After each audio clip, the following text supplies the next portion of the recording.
Hey y'all! I feel like I need some like flowers over here. But today I am enjoying one of my favorite Japanese teas, and my brother actually told me not to share how I drink this because I've been drinking it incorrectly. However, after a little Googling, I realized I was not drinking it incorrectly. I think he confused the tea that I'm having. So I'll do a little cultural insights into both. But what I'm having is this Genmaicha tea, which is a green tea with roasted rice. I just love roasted rice tea because it's that rice that you make in a stone bowl, and to get the rice that's stuck to the edge of the stone bowl loose, you pour tea in, and then you can like scrape the edges of the bowl and get the crispy brown rice, and it's so good.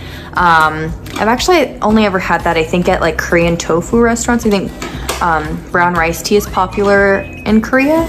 Correct me if I'm wrong. But yeah, I found this at the Japanese store, and I love it as a good little hearty, relaxing snack, especially when I'm avoiding sweets.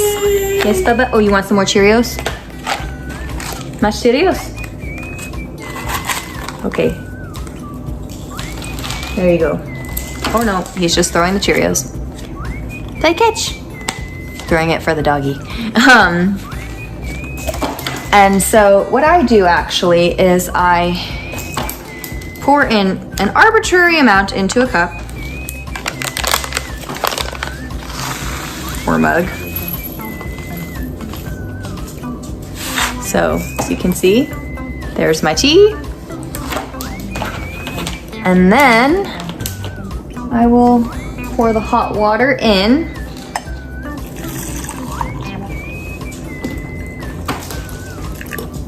And normally I would let a tea brew for a little bit before I start drinking it, but this I like to drink right away.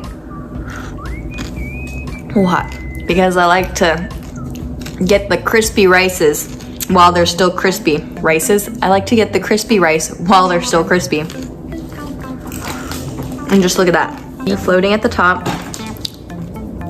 Tea's not even like fully brewed yet. You can see the water turning a little green. But yeah.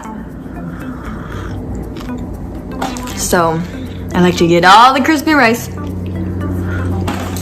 It's already very full body tasting. And so when I was looking up the history of this and where it stemmed from, actually, this tea originates in Kyoto.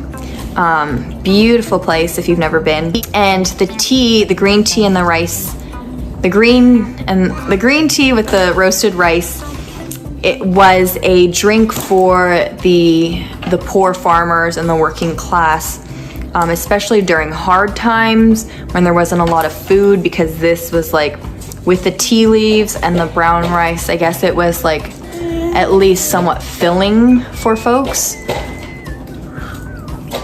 Maybe that's why I like it as a snack. Want more Cheerios? Man, these babies are like Cheerio fiends. So that's the origins of the tea, but now anyone can enjoy it. And I just love the scent of it, the flavors. It's like got a really like nutty, sort of roasted, smoky-ish flavor. And with this tea, I actually also, like, you see, like, no filter or anything, just poured the tea leaves in, poured the hot water over, and I eat the tea leaves. It kind of reminds me of like drinking miso soup, where instead of seaweed though, we have tea leaves. Tea leaves are good for you, so yeah, it's just a nice little healthy midday snack. Now, what my brother and my father thought this was, and maybe they're really similar, but they thought this was what is called ochatsuke. The reason my brother thought I was drinking this incorrectly is because with ochatsuke, you're supposed to pour this tea over rice, like more like congee porridge-ish rice, and then like some furikake. And apparently my grandfather loved this, so Now I kind of want to try this. I actually think this would taste good over rice. Not necessarily even congee rice, but just rice and then a little furikake on top. I think that would actually be really tasty. So this is Genmaicha tea. If you have a Japanese store near you, I recommend getting a cup. It's just a really lovely zen feeling tea. I really enjoy it. And I love how easy it is because I can just pour the tea leaves into my cup and pour the hot water and we're all good. So I'm going to finish drinking this tea and see you all later.